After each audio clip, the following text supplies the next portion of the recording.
یہ پروگرام ہی نہ بناؤ کہ تمہاری لڑائی ہو، اور فرمایا پھر اگر ہو جائے نا تو پھر صبر کے ساتھ مقابلہ کرو، پھر ڈٹ کے مقابلہ کرو، اور پھر یاد رکھو کہ یہ جو جنت ہے یہ تلواروں کے سائے میں ہے، جنت تلواروں کے سائے میں تمہیں ملے گی۔ پھر ڈٹنا سیکھو۔ پہلے تو بات یہ کہ تم یہ ارادہ ہی نہ کرو لڑائی، اور اگر کبھی ہو جائے وہ لوگوں کو بتاؤ کہ ہیں ہم پرامن لوگ، پر دین کے لیے کھڑا ہونا ہو تو پھر ہم سے زیادہ کسی کو کھڑا بھی نہیں ہونا آتا، پھر ہم سے زیادہ کسی کے پاس طاقت بھی نہیں۔ حضرت مولا علی شیر خدا رضی اللہ تعالیٰ عنہ کے زمانے میں کفر کے ساتھ ایک جنگ ہو رہی تھی، تو کافروں نے نا جاسوس بھیجے کہ یار پتہ تو کرو مسلمانوں کی تیاری کس طرح کی ہے۔ تو جاسوس واپس جا کے کہنے لگا سمجھ کوئی نہیں آئی ان کی، وہ تو راہب قسم کے لوگ ہیں، صوفی قسم کے لوگ ہیں، وہ تو کٹے ہوئے ہیں دنیا سے، مسلوں پہ بیٹھ جاتے ہیں، رات کو تو لگتا ہے دنیا سے تعلق ہی کوئی نہیں، لیکن سویرے اٹھ کے میدان میں تلوار لے کے نکلتے ہیں تو لگتا ہے ان سے بڑا مجاہد ہی کوئی نہیں۔ یہ عجیب لوگ ہیں کہ رات کو مسلح پہ بیٹھے ہیں تو لگتا ہے کٹ گئے دنیا، یہ صوفی لوگ ہیں، درویش ہیں۔ یہی مسلمان کی شان ہے، ہو ہلکا یاراں تو برے شم کی طرح نرم، رزم حق و باطل ہو تو فولاد ہے مومن، ادھر آ ستمگر ہنر آزمائے تو تیر آزما، ہم جگر آزمائے، ہم تجھے اپنا حوصلہ بتاتے ہیں کتنا، دیکھ ہمارے حوصلے سے ٹکرا کے دیکھ یہ کتنا طاقتور اور مضبوط ہے۔ تو عزیز بھائی، اگر زندگی میں آپ کو صبر کرنا آ گیا، میں بڑے دنوں سے یہ عنوانات بیان کر رہا ہوں، اور آج تو خصوصی طور پر رمضان شریف کے اس جمعے میں میں اپیل کرنا چاہتا ہوں آپ سے کہ کمزور باتیں کرنی چھوڑ دیں، مایوسی کے جملے اپنی زندگی سے نکال دیں۔ ہم مسلمان ہیں، آپ بیمار ہو گئے ہیں تو یہ بھی خدا کا فضل ہے، گناہ معاف ہوں گے۔ اگر اللہ تعالیٰ نے فقیر بنا دیا، غریبی آ گئی ہے تو یہ بھی فضل ہے، امیروں سے پہلے جنت میں جائیں گے۔ اگر اللہ تبارک و تعالیٰ نے کسی جگہ آپ کو مکان نہیں دیا اور دوسرے کو دے دیا ہے تو آپ وہ لوگ ہیں جو عظیم سنت ادا کر رہے ہیں سیدنا بلال حبشی کی۔ اگر کسی جگہ کوئی کمزوری آ گئی ہے، کوئی پیچھے رہ گئے ہیں، تو یہ خدا کا فضل ہے۔ اللہ تعالیٰ نے چاہا ہمارے لیے جو فیصلہ تو ہم اس پہ راضی ہیں، لیکن اپنی زندگی میں اور شکوے اتنے بڑھا لیے ہم نے، اتنے بڑھا لیے کہ لوگوں سے شکوے کرتے کرتے رب رسول سے بھی شروع کر دیے۔ غلام بھی کبھی شکوہ کرتا ہے، آقا کا بھی شکوہ ہوتا ہے، بندہ بھی کبھی شکوہ کرتا ہے، رب کا بھی شکوہ ہوتا ہے، یہ بھی کبھی ہوتا ہے۔ آپ نہ مانے پر یہ شکوہ ہے کہ میں بڑے ڈاکٹروں کے پاس گیا ہوں آرام نہیں آیا، نہ مانے پر یہ شکوہ ہے میں نے کبھی کسی کو ستایا تو نہیں پر میرے حالات نہیں ٹھیک ہوتے۔ آپ نہ مانے پر یہ شکوہ ہے کہ فلانے کے پاس دولت زیادہ ہے، اس نے پتہ نہیں وہ آگے نکل گیا اور میں پیچھے رہ گیا، نہ مانے پر یہ شکوہ ہے۔ کس سے کر رہے ہو؟ رب رسول سے؟ او آس بولے تے او دی مہربانی، اساں تے لاڈ ہی لڑاونے نے۔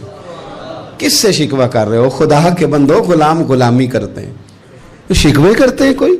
حضرت ام سلمہ رضی اللہ تعالیٰ عنہ، شوہر کا نام ہے ابو سلمہ، بیٹے کا نام ہے سلمہ، کہتی ہیں میں، میرا شوہر، میرا بیٹا، تینوں، چھوٹا بیٹا میرا، ہم نکلے مکہ مکرمہ سے مدینہ طیبہ جانے کے لیے۔ ایک کی بیٹا ہے، خاندان جمع ہے، شوہر کی گود میں بیٹا، اونٹ کے پیچھے میں۔ فرماتی ہیں مدینے کی سرحد آ گئی تو میرے میکے والے آ گئے، کہنے لگے ابو سلمہ نہیں لے جانے دیں گے مدینے اپنی بیٹی کو۔ میں نے کہا میں مسلمان ہوں، میں تو اپنے شوہر کے ساتھ مدینے جاؤں گی۔ انہوں نے کہا نہیں جا سکتے، تو نے جانا ہے تو جا، ہماری بیٹی نہیں جائے گی۔ زبردستی مجھ سے انہوں نے مجھے میرے شوہر سے الگ کیا۔ کہتی ہیں پھر میرے شوہر کے قبیلے والے آ گئے، وہ کہنے لگے اگر تم اپنی بیٹی کو نہیں نہ جانے دیتے تو یہ جو ہمارا پوتا ہے یہ ہماری نسل ہے، تمہارا نہیں، اسے ہم نہیں جانے دیں گے۔ وہ بچہ اپنی طرف کھینچتے تھے، میں اپنی طرف کھینچتی تھی، مدینے کی سرحد پہ۔ یہ جھگڑا زمین کے لیے نہیں ہو رہا، مکان کے لیے نہیں ہو رہا، حضور کے مدینے جانے کے لیے ہو رہا، حضور کے مدینے جانے کے لیے ہو رہا، مدینے جانے کے لیے ہو رہا۔ لنگ کئی مہینے تے برس گئے تے تیری دید نو دیدے ہی ترس گئے۔ انہوں نے بچہ کھینچا، میں نے اپنی طرف کھینچا، میرے بچے کا بازو اتر گیا۔ فرماتی ہیں میرے شوہر مدینے چلے گئے، بیٹا میرا